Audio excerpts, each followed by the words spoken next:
Let's talk today about how to get rid of sentimental items.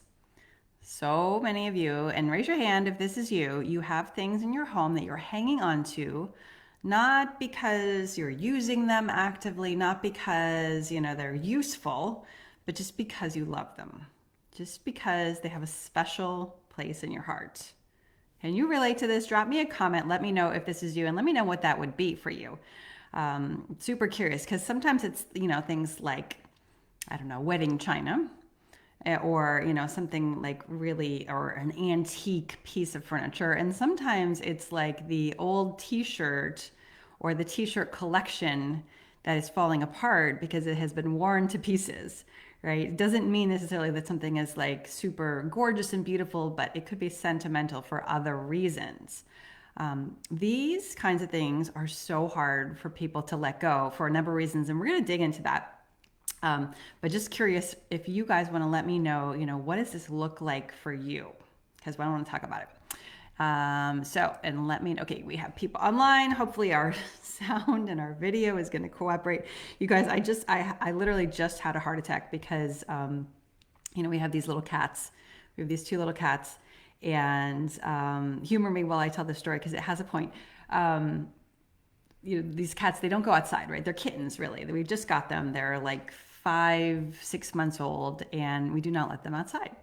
And my son just came to me and he's like, Tig, I just found Tig outside. And where's Daisy? And I was like, what?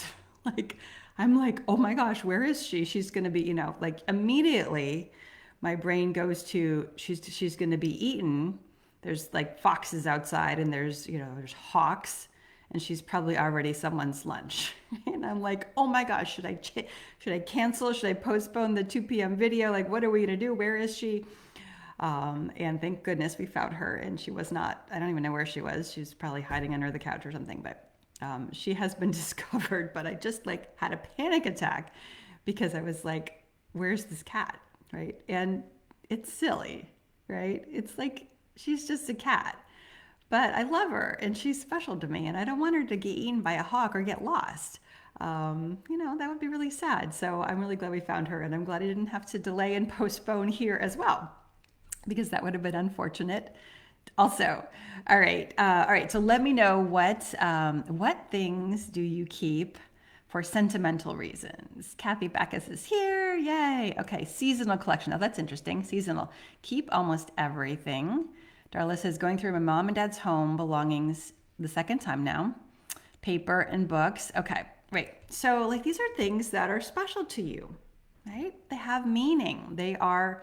There's memories attached.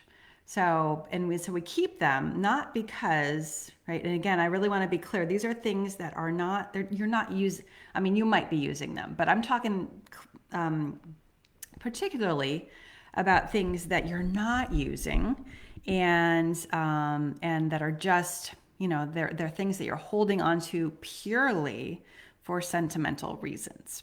Okay. Now, why do and frequently people say things like, I should let go of this, but I should let go of this, right? There's like this obligation, like this is the way it's supposed to be, and I'm picking the other way, so I must be wrong here. Which does not feel good, does it?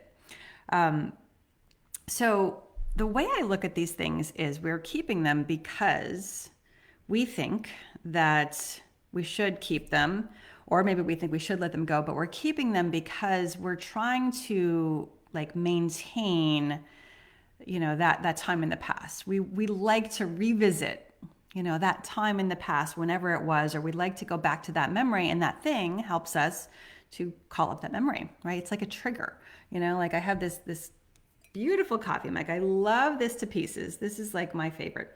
And it just makes me feel good. And it kind of belongs to my coffee drinking ritual, which is probably a little bit too, I probably like coffee a little bit too much, but this is part of it. And, it's just like super important to me. Now it has a chip in it, right? Like it's got a chip right there. And, can't really fix it. I don't have the missing piece. If I fixed it, it would probably look worse than it does now. So I'm kind of living with that. But this is a very sentimental item here because it's taking me back to a different time. Right? Um, I think so often we think if I can just hang on to these things, then I'm going to be okay. Or then, like life is not so great now, but if I can just go back for a minute, if I can just take a little trip down memory lane, I can be okay for a little while. And we really like that because we kind of romanticize what life was like, whenever, right? Way back when, or whatever it is, even if it was last week, right? Like these things are special. Like we're hanging on to the memories, and there's nothing wrong with that. But what happens is if we are hanging on to these things from the past that remind us of the past, we're kind of missing out on what's going on right now, right? We're missing out on today, and we don't have room for tomorrow because we're so full of yesterday, right? And we're trying to get back there, trying to get back to yesterday or last year, right? Or last century, whatever it is. And so we're kind of, our attention is not in the place where we are actually able to be, right? We are living in the present moment, but if we're trying to get back to the past, we're not really in the past, and we're also missing out on the present. Okay. So, but that you might agree with me and you might be like, but it doesn't matter because I still really don't feel like I can let go of these things. I think it's taken up space. I know all the right reasons to let go of them, but yet I still can't do it. Like, what am I supposed to do here? Right. And my answer to that question is, first of all, you pick. No one's going to take this stuff away from you. At least I'm not going to, right? We're never going to tell you that you have to get rid of something, right? We never want to do things out of obligation because then we get resentful and bitter and then we wish it hadn't been like that. We want to do things voluntarily whenever possible, right? We want you to have the choice to decide when and if you let something go or not. Okay, so we really, really want you to have the choice. But beyond that, I would just want you to notice that, you can love something. You can love your beautiful coffee mug. You can love your wedding china. You can love your grandmother's fur coat, whatever it is. And you can also let it go, right? There's an and here, and that's really, really important thing. We sort of feel like if I love this, I cannot let it go. Like my love of this thing prevents me from letting go. Like I can't. Like it's not allowing me to do that. And I want to offer to you that you can actually have both things be true at the same time. And it's a little bit of a juxtaposition, right? It's almost like if you are, if you're like really having a lovely time, maybe you're watching a show, right? And you're like, oh, I love this show. And also I'm super tired and I need to go to bed now. Right? How can both things be true? How can you want to keep watching and also want to go to bed at the same time? Right? You have to pick. And just because you go to bed and turn off the show doesn't mean you don't enjoy the show. Right? So you can have both things be true. And I think this is like the key. If you are struggling, if you want to let something go, maybe you need the space, maybe, it doesn't bring up only good feelings. Maybe there's some guilt or grief or something else attached to it. So you're like, I really would like to be able to let this thing go, but I can't because I'm so sentimental. Okay, we can love it and let it go. The other thing to realize is that if you do decide to let something go, you might be thinking, well, it's just too hard. Like, I don't want to do that because it's going to be hard. I don't want to do that because I'm going to be sad or I'm going to miss it or I'm going to have regret, right? You see, all these are all feelings that come up. The reason that we make decisions, and this is so powerful if you can understand this. Like I've been doing so much work on this myself and with our members and people in our challenge. The only reason we do anything is because either we want to feel a feeling or we want to avoid a feeling. Okay, this will blow your mind. Like this is the This is the reasoning and the motivation behind so much of what we do. So let's say we want to hang on to this thing. We're hanging on to this thing because we don't want to feel sad if we let it go, right? I want to avoid, like, let's say I'm deciding I'm avoiding sadness by keeping this, right? Now, are we really avoiding sadness by keeping it? Well, actually, probably not. Probably not at all. We probably have sadness happening to us every single day, right? Whether it's with this or not, but we're not necessarily avoiding it. And the other thing to know is that maybe that's not a good reason. Like, so what if I feel sad? So what? Like, okay, being sad is a normal human emotion, right? And it's not going to kill you. If we are so used to avoiding our feelings, and we just push them away constantly, I just can't deal with that. I can't deal with that. Then it's going to be really hard to buy into that and to say, yes, I'm signing up for, give me some, let's have some regret. Let's let this go. And then we're just going to have some regret and just sit with that. It's very uncomfortable if you're not used to doing it. But if you realize that, okay, all I got to do is feel some regret, and maybe that's going to stick with me for a little while. But the reward, right, the payoff is that I let this thing go, and then maybe I can actually move on, right? Just because something is going to feel hard later on doesn't mean that you can't do it. Isn't that crazy? Like, we are not meant to, life is not meant to be easy. It's not like we're supposed to be happy all the time. And I think we kind of think that. Maybe we're not saying it like that, but maybe we think that because we're like, I don't want to do that. It's going to be too hard. And I'm like, let's do the hard thing. That hard thing that you are avoiding is probably exactly what you need to be doing.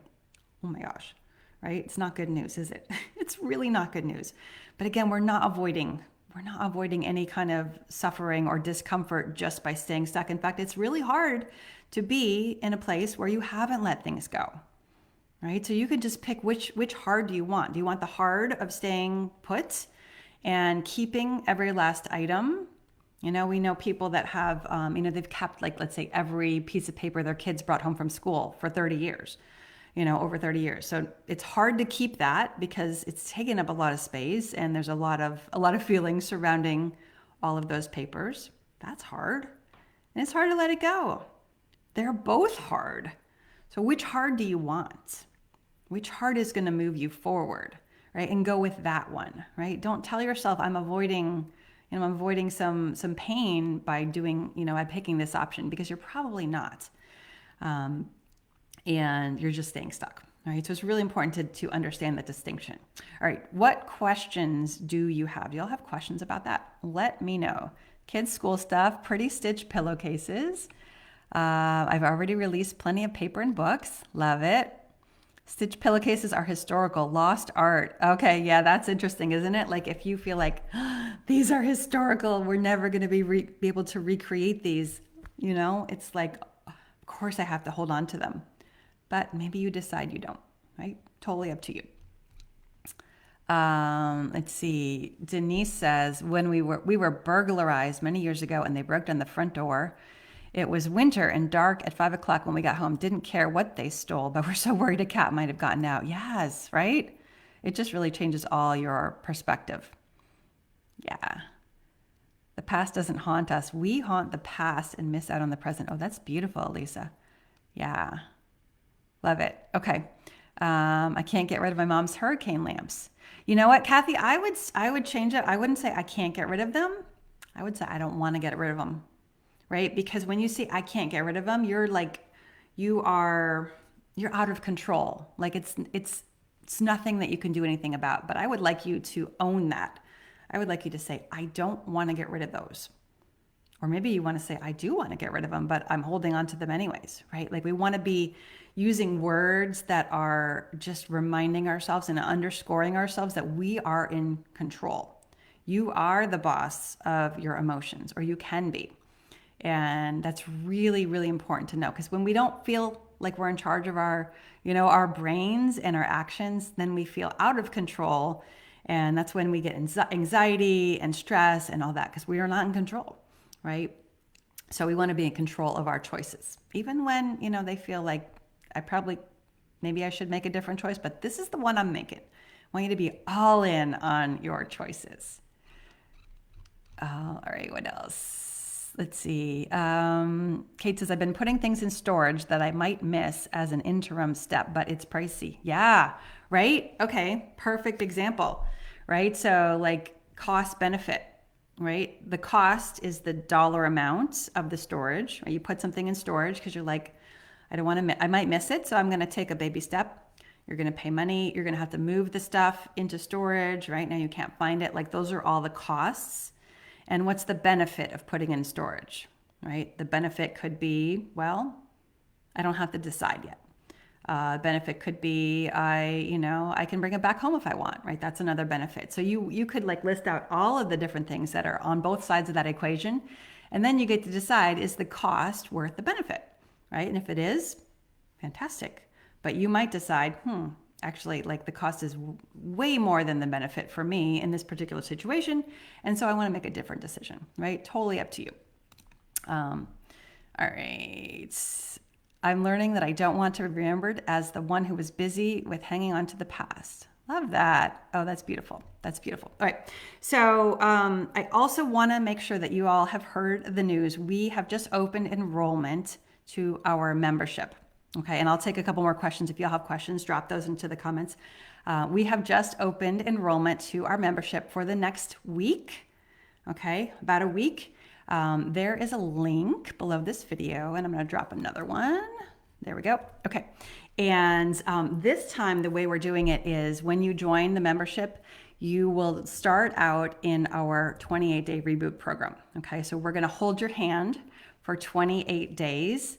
Well, actually, it's 6 days out of 7. So it's really 24 days with a rest day every week. We're going to help you declutter and reboot and organize 4 different areas of your home in 28 days. And after that, then you will graduate into our full-fledged membership, and you'll get all of our calls and all of the support and all of that. And our 28-day reboot has some extra support built in the form of coaching calls, right? You'll be on a team. You'll get your own coach. You'll be able to come to the coaching calls and ask questions and get support and celebrate your wins with everybody else. So we're very excited about that. OMH members, if you're already a member, you also are invited to join 28-day reboot and do that with us again. We are sending you an email about that tomorrow, and I'll be posting it on Facebook today with the link that you need. So if you're already a member, you get a discount. If you're not, we hope you will come and join us, because we can help you through these really hairy, thorny questions, right? Like, how do I get started? What do I do with these things that are just tugging at my heartstrings? Like, how do I make these decisions? It does not have to be as hard as you're making it, right? We can help it go much easier, right? And that's what we do for you all inside of our membership and inside the 28-day reboot program. So that's what is going on. All right. How do you deal with something that you got rid of that you wish you didn't? Okay. Love this question. Love this question. Okay. You got rid of something and you're like, I wish I hadn't done that. All right. You can do a couple things. And actually, so I recommend that you start with first, I wish I hadn't done that. And this is where I am. Let's just sit with that. Like, what does that feel like in your body? Like, that's basically regret, right? I wish I had made a different decision. What do I feel like now? Do you feel like anxious? Do you feel, do you want to cry? Do you get hot? Do you get cold? Like, literally check in with your body and figure out, what does it feel like for me to be just knowing this is true for me. I wish I hadn't gotten rid of it. What does it feel like? Right? Just be there, right? Like, so often if you've done any kind of thought work or personal development, you'll be like, let's just go change that thought. Let's remind ourselves of all the reasons that it's okay that we got rid of it. But we don't have to do that, right? We can just sit with this thought right now. I really wish I hadn't done that, right? Like, that's what's true for me now. Maybe that makes us sad. Maybe we want to cry. Maybe we are holding on to other things because of it. Let's just stay there for a minute and just like notice what that feels like, right? And then after that, you can go a little bit deeper, right? You can be like, I wish I hadn't gotten rid of it. Like, what does that mean? What does that mean for me? I made a mistake. Maybe I made a mistake. Maybe I don't like making mistakes. Why is that such a problem for me? Why am I not allowed to make a mistake? Why am I not allowed to change my mind? Right? Maybe you just changed your mind. Maybe you got new information. I tell the story sometimes. I have a dear friend, and she got rid of all her baby gear, right? She had 2 kids, thought they were done having kids. They got rid of the strollers and the clothes and whatever, right? All the stuff. Well, then you know what happened, right? Like, she got pregnant and she was like, oh no, why did I get rid of the baby stuff? Well, the answer is because she didn't think she was having a baby. She just didn't know, right? So, like, it made sense that she got rid of it. And then new information showed up. And then she needed baby stuff again. And you know what? It just worked out totally fine. And I think that baby is now like 18, and nobody ever thinks about that anymore. But it was a really big deal when she was in the middle of it, right? Maybe you just got new information, right? So you can kind of think, what am I making it mean that I wish I hadn't gotten rid of that? Maybe we just need to learn to be okay with changing our mind or making a mistake or getting new information. Like, that could be really interesting, couldn't it? Maybe this could be so useful to you in other areas of your life or the next time you make a decision, right? Because I think our instinct, if we just stay there and we're like, I'm never getting rid of anything again. This is what people do. I'm never getting rid of anything again. I tried that and then I needed it again. So forget it. This decluttering stuff is for the birds. Does that ever happen to you guys? You get rid of something and then, a week later, you need it, right? So some people will just like shut it all down. But how is that going to help us? Like, it's not, right? It's not just because you need something that you let go of or you want it. Do we want to make that mean that we're going to hold on to everything? Because that's probably not going to work out so well. Right? So what do we want to do instead? How do we want to talk to ourselves? What kind of a response do we want to give ourselves when we're faced with that? That could be very interesting to investigate that. All right, what else do we have here? It's hard to get rid of some sentimental things when I know they're valuable and I don't have time to sell them. Yeah, taking to Goodwill seems like a waste. All right, so let's talk about valuable. I'm going to rant, you guys. Let's talk about valuable. Things are valuable. Maybe they are valuable. Maybe they're not. But you know what is valuable is your time, right? Your time, your space, and your energy. That is valuable. And we are so fast to sacrifice those 3 things for what? For something that might be valuable. I'm not picking on you, Sharon. Please do not think I'm picking on you. But like, we overvalue. We don't even know if things are valuable. We think they might be. Like, that we're so trained by, I don't know, society, our parents, I don't know. We're so trained to value the things and to throw away our time. Like, literally let's just waste it. Right? And also our space. We'll let our space fill up, but yet we're gonna assign value to the things. Like, I think that is so backwards, right? And I'm not picking on anybody because I know this is what we all do. We all do this, but let's just notice it and let's see where we can flip it around. And what if we said there is nothing that is going to steal my time as far as I'm concerned? Like, I am going to carefully guard my time and my energy and my mental peace. What if we were like so protective of that? Like, I don't know, like a lion. And then the things, okay, if the thing fits into what I need in terms of time and space and energy, then it's welcome. But otherwise, I just let it go, right? Because what do you have more of? Your house is not getting bigger. Your time is running, like all of our time is running out. We don't know how much time we have, but money, we're getting paid, right? I mean, I'm not saying we should throw our money away either, but we're so quick to waste our time and our space, which is, decreasing. Basically, today you have less time on earth than you did yesterday. This is just a fact, right? Whereas we're getting paid, money is showing up. Money is not the same. I mean, the stock market may be up and down, but in general, we have more money, tomorrow than we did today. So I think it's really, really backwards. And I think it's just human nature. But I think we can be onto that and we can be like, absolutely not. I will not sacrifice my own time and space and mental peace for something, for a thing, right? Nothing, no thing should be more important than your personal, your personal energy and all that, right? Like it really needs to make the cut and weigh time, the cost benefit kind of thing. All right, let's take one more here. All right, do you need a printer for the course? No, you do not need a printer. We do have a workbook. So she's talking about our 28-day reboot and our membership. You do not need a printer.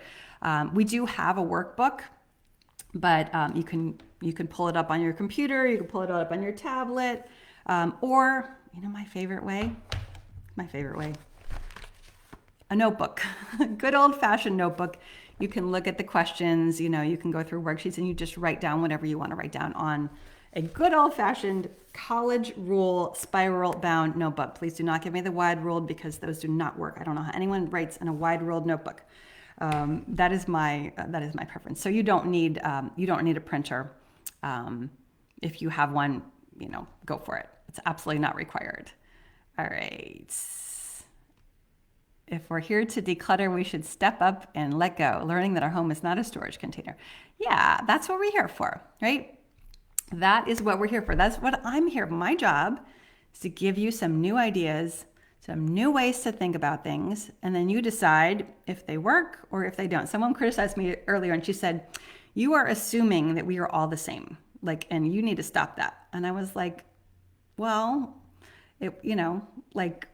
it's definitely my advice is not going to work for everybody.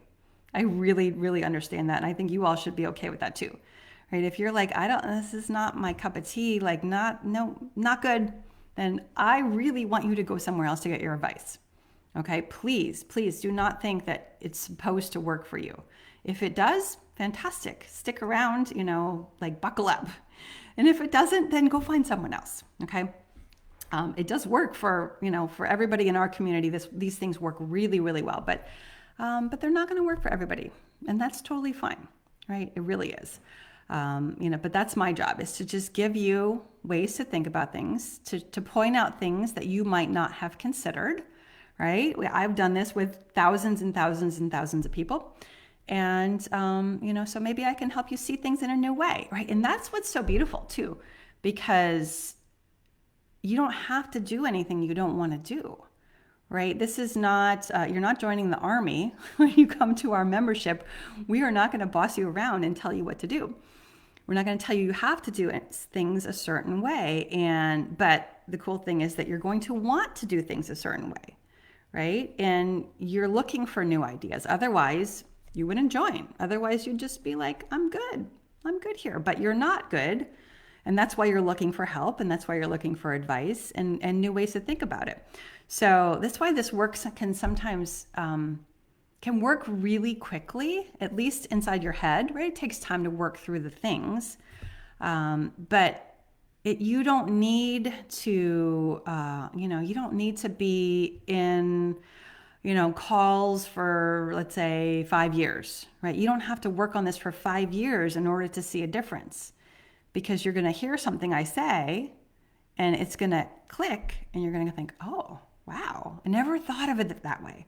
And that's going to change how you behave and how you treat your staff and how you act in your home, right? So it doesn't take lots and lots of time, right? The time is not the factor here. It's more about, how willing are you to listen to new ideas and try stuff out. Right? And again, it doesn't mean that you're not going to need time to change your habits and to work through your things. Of course, that will take time. But the light bulb can go on. That's why we see so much success inside of our challenge, because people have light bulbs going on. They have aha moments, and that changes things in a flash. Right? And that's what is going to happen inside our 28-day reboot and our membership. And we hope that you can join us. We are open for the next week only.